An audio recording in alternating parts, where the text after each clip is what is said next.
During the night, after round 1, Roland held Anna in his arms. And under the dim light, one could still see an enticing blush on the girl's face. Anna talked about what the Takira witches said earlier today, surprised to learn that not only were they and the demons on this continent but also civilizations completely different from theirs. Perhaps one day, they could set foot on that land and discover the secrets hidden across the sea. Roland caressed Anna's cheek, promising that such a day would surely come. Anna wondered if there really were gods in this world. Why did they leave these relics, causing everyone to fight each other, or perhaps they were being watched from somewhere? Roland held her closer and asked if Anna was afraid. She shook her head, saying if there were gods, she wanted to thank them for bringing Roland into her life. Hearing this, Roland gently said he would always be by Anna's side. But Anna shook her head, stating Roland couldn't always be with her. As a king and future commander against the demon's army, Roland couldn't be tied down by her selfish desires. The soldiers fighting at the front line needed to see Roland, his people wished to be with him. Being occasionally by Roland's side and hearing his stories was more than enough for Anna. Roland stroked her soft hair, gently saying that no matter where he was, Anna would always hear his stories, he promised. Anna, puzzled, asked how that would be possible. Roland smiled and said she would find out tomorrow. Then, he rolled over, pinning Anna beneath him, and kissed her neck. Cough cough, sorry folks, that's where we'll have to stop. The next morning, Roland and Anna went together to the northern slope. At the office, Roland pulled out a piece of paper and drew several diagrams on it. He then explained to Anna and Lucia that this was a communication tool that could operate without magic. The principle of the telephone was simple, using electromagnetic induction to convert electric current and sound into a novel communication tool. As Roland laid out his ideas and design plans, Anna immediately understood how this unprecedented communication device worked. She then rushed out to call Ram and Soraya over. Nightingale, hearing the explanation, still was bewildered, but Lucia was deep in thought. Murmuring, electricity and magnetism generate each other, and magnetism is then converted into force. Even her sister, Ling, chimed in, questioning her sisters if this were they talked about in Chapter 2 of Elementary Physics. Nightingale, feeling a bit embarrassed, picked up a piece of fish jerky and disappeared into the mist. Roland chuckled at the scenes, remarking that while it sounded simple, it wasn't that easy in practice. When Ram and Soraya arrived at the northern slope, Ram, looking at the unfamiliar machine, asked what worked. Roland demonstrated step by step. He quickly cranked the handle, and the hand crank generator emitted a call signal, causing the magnetic bell at the other end to sound. Anna then picked up the receiver and mouthpiece. As the receiver was lifted from the base, the switch popped up, indicating that the voice line was connected, and conversation could begin. The scene shifts to the far southern territory, the homeland of Axe and Echo. This land is covered in yellow sand with only a few oases, where 90% of the Munchkin people live. In one of these oases stands a city, the only one also known as the Iron Sand City. This city is ruled by 6 major clans, and newcomers can vie for position by challenging one of the 6 major clans. To avoid all-out war, they adopted the method of sacred duels. Therefore, Axe and his companions needed to find a clan to join. In the evening, at the Skull Tavern, the exterior looked dilapidated. At the entrance hung a series of incomplete skulls, serving as the tavern signs. Inside, a person held a skull-shaped goblet, observing the drunkards blow. The floor was littered with comic alcoholics and empty bottles, but it seemed to be the norm for the patrons. Suddenly, someone opened the door on the second floor and whispered something to Tulamu. This was Tulamu's tavern, and he was also the chief of a minor clan. Tulamu paused, asking his subordinate if he had heard correctly. The subordinate simply relayed the message again, mentioning the woman accompanying the man, perhaps goddess. Tulamu pondered for a moment, then a sinister smile appeared on his face. He instructed his subordinates to bring those people in, have them surrender their weapons, and put on the stones of God punishment.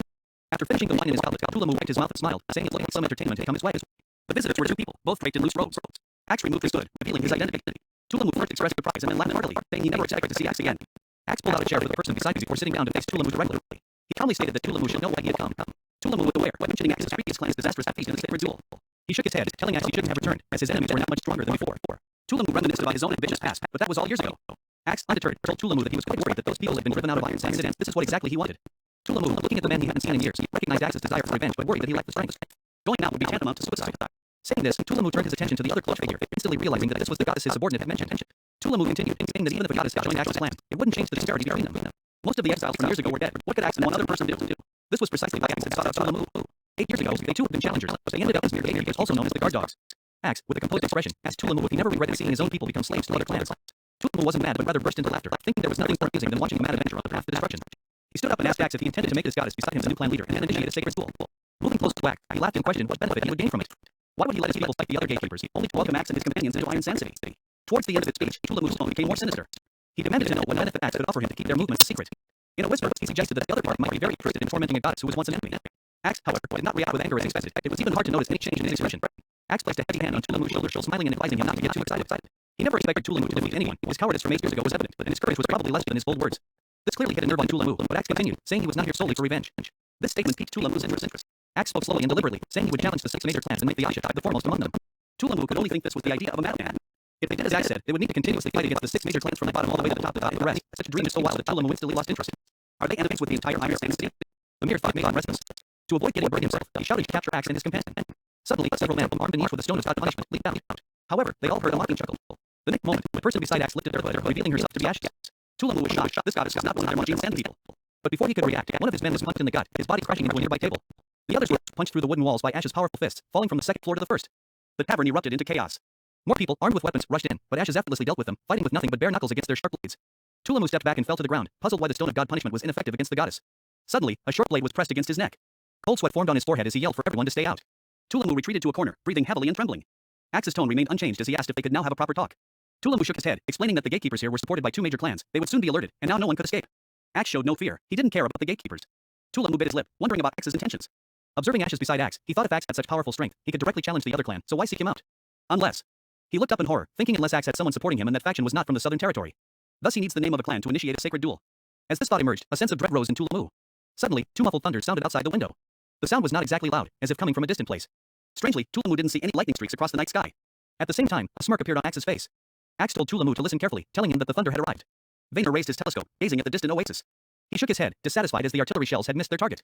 Several large cannons were stationed around him, with the artillery crew busily reloading. Setting up cannons in the sandy terrain was challenging, and the initial shots were essentially trial firings. As the second round of loading finished, the fortress cannons roared deafeningly again. The flames from the cannon muzzles briefly lit up the ground ahead, with kicked-up sand hitting the faces of the crew, causing them to squint their eyes.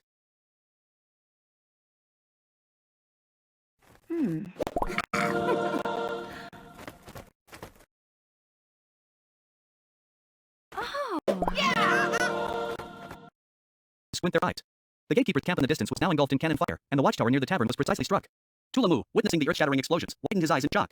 This wasn't thunder, it was celestial fire falling from the heavens, a power beyond human capability. The gatekeeper's camp in the distance had turned into a hell. With blaze erupting from the sky, columns of fire rose high, and he could even hear the screams of agony. Suddenly turning to Axe, he yelled that such power couldn't possibly belong to him and demanded to know to whom Axe had allied himself. Looking northward, Axe replied that it was a merciful king, adding, he will bring safety, resources, and order to the southern territory. Tulamu instinctively wanted to utter the word impossible, but he recalled the thunderous explosions. The last syllable seemed to get stuck in his throat, unable to be voiced. Axe then told Tulamu that not everyone could accept such an order. The people here, in their struggle for survival, fought, betrayed, and killed each other. The oasis, which should nurture life, was instead soaked in blood. Using gatekeepers to maintain the rights of the major clans led to the people suffering in the dry sands, a short-sighted and foolish approach. Tulamu first was shocked, then shook his head. He couldn't understand why Axe, who was also born here, would hold such naive beliefs. Without fighting and plundering, the limited oases couldn't accommodate everyone. They lacked the strength to defeat Grey Castle, so escaping the southern territory was impossible. Cooperate? Surrender? Tulamu shook his head with a bitter smile, noting that because of their skin color, no one would truly trust them. Others would only use them, just like the two clans who previously sided with the third princess of Grey Castle. All of them were fed strange pills, either dying in battle or becoming rotting corpses. The so-called rewards were nothing but empty promises. Axe showed a hint of emotion. He too had once thought the same way. His gaze turned serious again as he told Tulamu that reality had taught him there are always those born to break the norms. Suddenly, a rapid sound of horse hooves approached from outside the tavern, growing more intense. Tulamu didn't need to look to know that the gatekeeper's counterattack force was assembling. Axe, however, let out a cold smirk, deriding the foolish gatekeepers. Whether they accepted it or not, a new order was inevitably coming. The gatekeeper army, mounted on horses and wielding weapons, launched their first charge towards the first army up the hill. But before they could even make out their enemy, they were blown away by explosions. Those lucky enough not to be killed by the cannons were shot dead by several heavy machine guns within a 200-meter distance from the mountaintop. Soon, the sounds of gunfire subsided. Tulamu slowly walked towards the window, then his legs gave out, and he knelt down. He then murmured to himself while shaking, 2,000 gatekeepers, all dead. Not long after, a group of a few hundred men appeared before him. Each person was holding an odd wooden stick, and some had iron contraptions. Then, Echo ascended the stairs to the second floor. When the woman with blue-gray hair and brown skin walked into the room, Tulamu knew he no longer had a choice. He knelt, his forehead touching the cold floor, swearing allegiance to Echo. He and his people would serve Echo for the rest of their life. From this day forward, Echo was the new leader of the Acha clan. The following day, a man rose from the bed, and beside him a fully naked girl under the thin blanket. After exchanging a few words with his subordinate, the man turned and patted the woman lying beside him, gesturing for her to wrap in a blanket and leave. He then asked his subordinate to report what had happened. According to the survivors who fled back, the great fire in the oasis was the heavenly fire shot from the sky. Hearing this, the man, named Robaka, was the chief of the Iron Whip clan. Hearing the report, he cursed loudly, calling the gatekeepers cowards. Robaka was so angry he wanted to hang them at the city gate. His subordinate hesitated before saying that he had gone to the oasis that morning and witnessed a scene just as described. The ground was littered with black pits, bodies, and debris from destroyed buildings. Perhaps it was the heavenly fire shot from the sky. To him, maybe it also seemed as if a giant sandworm or burrowing scorpion had rolled over the camp, leaving it in tatters. Robaka stood up and looked out the window, realizing that the gatekeepers had fallen into an ambush and fled without even seeing the enemy. He thought it must be a new challenger, but he wasn't worried. As the fourth major clan, they wouldn't be the first target, and converting these stupid challengers into his guard dogs wasn't difficult either. When asked about the challenging clan, the subordinate hesitated and then said it was the Acha clan. Robaka looked incredulously at his subordinate, only to hear that it was indeed what they claimed, with the oasis now filled with their flags, including their princess, who had been sold as a slave several years ago by Robaka. The princess had become a goddess with many followers, including many from the north. Robaka took a step back, wondering how was this possible. Robaka wasn't ignorant about the northern kingdoms. Goddesses were seen as minions of the demons by the people of Grey Castle. If the fate of a Sand People female slave was already tragic, a goddess slave would have no chance of redemption. But now, how had she gained the support of the people up north and returned to the far southern territories? He felt an indescribable sense of absurdity and a creeping panic. Robaka, driven by a surge of anger, punched the wall, understanding that the opposing party had returned for revenge. He took a deep breath, trying to calm himself down, thinking that despite the northerners' sophisticated weaponry, this was Majin Sand People's territory. At that moment, another subordinate entered his hall, reporting that the Acha clan had sent a gift. The gift turned out to be a wooden box, resembling a coffin. Robaka kicked the box lightly, causing it to roll several times with a clattering noise, indicating something very light inside. He ordered his men to pry open the box. Once opened, instead of a head, ears, skins, or other intimidating items, it was an exquisite coffin, the kind only used by northerners. Robaka scoffed at the sight. He then grabbed his giant axe, the very same axe smeared with blood, mostly from members of the Acha clan. Swinging the axe, he furiously brought it down on the coffin, shouting that Echo hadn't seen her people being chopped to death during their exile. This time, she would suffer the same fate. Suddenly, sparks flew from both sides of the axe blade, as if it had struck something metallic. The coffin wasn't empty at all, it was filled with something. After the sparks, a dazzling light burst from inside the coffin, instantly filling the entire hall and rapidly expanding outward. A powerful blast wave instantly crushed and tore apart everyone in the room, including Robaka. With a thunderous explosion, all the inhabitants of Iron Sand City witnessed this unbelievable scene. In the distant tavern, Tulamu also saw what happened. The powerful Iron Whip clan, just like that, was annihilated, he questioned. Before the explosion, Tulamu had personally witnessed Axe preparing the coffin filled with things called snow powder and attaching a flint to it. A fuse connected to the lid of the coffin was set, and a young goddess used her abilities to make the coffin lighter. Axe had explained that whether the coffin was forcefully broken or simply opened normally, it would trigger an explosion. Tulamu had no idea what snow powder or a fuse was, but he had witnessed the terrifying scene. Turning around, Tulamu was concerned. The duel hadn't even started, and they had brazenly wiped out a major clan. He was afraid of any consequences. Axe scoffed, saying that Rubaka had desecrated the sacred duel in the past, and such treacherous people deserved to be crushed from the beginning. Axe has no time for any of Rubaka's bullshit. A quick death is already too merciful. Tulamu pondered what would have happened if Rubaka hadn't opened the coffin. Axe smiled, knowing Rubaka's character made it easy to predict his actions. The coffin was just the beginning, more was waiting for him. Looking at Tulamu, with a hint of threat in his tone, Axe said, "Now, it seemed the three gods wouldn't protect a traitor who had betrayed them." Hearing this, Tulamu shivered and swore again to serve the Asha clan and echo faithfully. Not far away, the witches were using listening magic seal to report recent events to Dragonfall's Ridge through the Spear relay station, then updating the city of Neverwinter. In the city of Neverwinter, Nightingale, holding a magic seal on her lap, sat on Roland's table, showcasing her perfect physique and beautiful long legs. If Roland wanted to speak into the magic seal, he had to get close to Nightingale. He wasn't sure whether to openly gaze or sneak a quick look. After hearing that the plan was on track. Looking at Nightingale's her pair of boing-boings, Roland nodded, then said, "Looks great," quickly adding that he meant Axe and everyone. Spear sensed something off in Roland's voice and worried that Roland had caught a cold. Clearing his throat, Roland instructed Spear to tell Axe to continue the plan. Witches willing to go to the city of Neverwinter were welcome, but there should be no pressure on those who chose not to. After the call ended, Nightingale stood up, and Roland took a deep breath, perhaps thinking it would be great if the call lasted a bit longer. Seeing his expression, Nightingale chuckled, then in a flash, returned to her lounge chair, continuing to munch on dried fish and read her storybook. Roland forced himself to focus on the matters at hand. He had achieved remote communication through Spear as a relay station, which, though much more convenient than letters, and much faster. The first telephone line in the West Territory was already in the installation phase, soon to connect with other cities. Considering the time-consuming and labor-intensive nature of building telephone poles, and their vulnerability to snow damage, Roland decided to lay the cables along the mountains, burying them underground for convenience and safety. The next step was waiting for the migration of the Takira witches. As he contemplated his plans, a sudden explosion sounded outside the window. Nightingale instantly got up, instructing Roland to stay in his office as she disappeared into the mist, heading towards the explosion. Meanwhile, in the witch's apartment, Rem rushed into the bedroom, informing her that an incident had occurred in the Academy district. Lily, seemingly unconcerned and pushing Rem's face away, continued adjusting her microscope. Rem, anxious, explained that there was not only an explosion but also a large fire. She asked if it was the work of demons or the church. Lily shook her head, suspecting it was probably someone stupid while meddling with chemicals from the laboratory, causing an accident. Such incidents had happened before, when a chemist brought home a substance and the child played with it, which later set their house on fire. Although there were no casualties, the incident still infuriated Roland. Since then, the amount of laboratory rules and safety measures has multiplied. Rem nodded but pouted, clearly wanting Lily to go with her. Lily, having spent a year focused on the microscope, hopes to provide more help to Roland. However, everyone in the Witch Union seemed doing their part in the development of the city of Neverwinter. She felt left out, because she wasn't able to provide much help. Especially since even Rem had used her abilities to help Roland create electric light bulbs. Rem forcibly pulled Lily up, insisting that staying in her room all day was not healthy. Lily let out a deep sigh, thinking Rem was right, maybe she needed some fresh air too. Rem then sprinted out of the room. Not long after, she gathered the other witches hidden behind the door, and they all prepared to check out the incident together.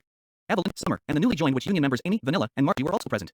In case you forgot, Vanilla and Margie, they are from the church and once a pure one. But they were newly joined, and didn't have any blood on their hands, so Roland allowed them to join the Witch Union. Margie used her abilities to transport the group swiftly to the Academy district. The area was already cordoned off by police, barring residents from approaching. However, the witches moved through the streets and walls, entering the Academy without anyone seeing them. They reached the second floor, where the smell of burnt wood lingered.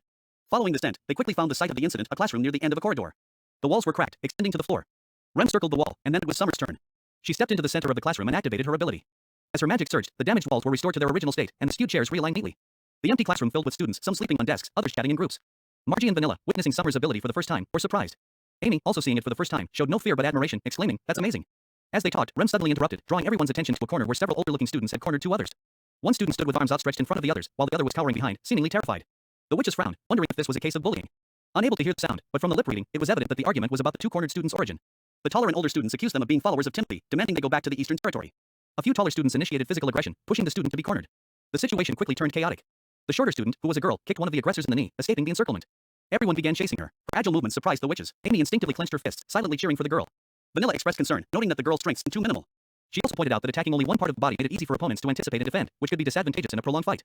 Rem curiously looked at Vanilla, surprised by her knowledge. Vanilla seemed downcast, apologizing and starting to say it was something she learned in the church, but she stopped short of finishing her sentence. Afraid that everyone will dislike her because of her past. Evelyn came over and consoled her, reminding them that King Roland had said Vanilla was not the same as the bad pure one witches, and she shouldn't apologize. Lily nodded in agreement with Vanilla's analysis, noting that the girl was struggling. Suddenly, a taller student grabbed a chair and, taking advantage of the girl's divided attention, swung it from behind. The chair hit the girl's head, and despite the pain, she managed to roll away from the taller student, while clutching her bleeding head. As the taller students approached her, the girl suddenly showed a pained expression, followed by a loud scream. Bolts of lightning erupted from her body. Glass shattered, and a large hole blew open in the wall. The onlookers panicked and fled. Evelyn was astonished, knowing the girl had just awakened her witch power. All the witches present understood that a witch's first awakening is often accompanied by immense pain as magic converges within the body. Many witches unconsciously exhibit their powers during this moment, making it the time they are most vulnerable to exposure. Just a few years ago, being discovered as a witch in public almost always led to certain death. The lightning quickly dissipated, but the classroom's floor and outer wall were ignited by the electric strike. Despite her agony, the girl walked to her companion in the corner and pulled her up. Lily thought this was remarkable, even in such a weakened state. The girl didn't forget her companion. As the girls fled the scene, everyone showed a look of admiration. They all knew that the city of Neverwinter had gained a new witch, and they needed to inform Wendy immediately. The group quickly returned to the witch building. When Wendy learned that they had ventured into the danger zone, she scolded them for crossing the police line and putting everyone's safety at risk. Sylvie had already seen what happened and knew it was a magical awakening.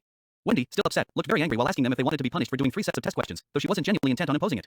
Everyone made excuses to leave quickly. After Lily apologized to Wendy while dragging Rem away, however, ever since they saw what happened in school, Rem had seemed quite downcast. Once returning to their room, Lily closed the door and asked Rem what was wrong. Rem, on the verge of tears, lamented that the new witch could also generate electricity. Lily questioned why that was a concern. Rem burst into tears, fearing she would be replaced since electricity is related to magnetism, and the new witch's powers resembled her own, so the girl was pretty much another Rem, she thought. Lily reassured her that even if their abilities were similar, Roland wouldn't disregard her. Rem, still worried about being compared, couldn't shake off her fears. Recalling Rem's words, Lily suddenly had an epiphany. As she ran off without continuing to console Rem, Rem followed, asking what was on her mind. Lily waved her hand, telling Rem not to disturb her and to focus on her own studies if she didn't want to be surpassed. With a newfound goal in mind, Lily looked into the microscope, and not long after, Lily's room was suddenly filled with a brilliant golden light.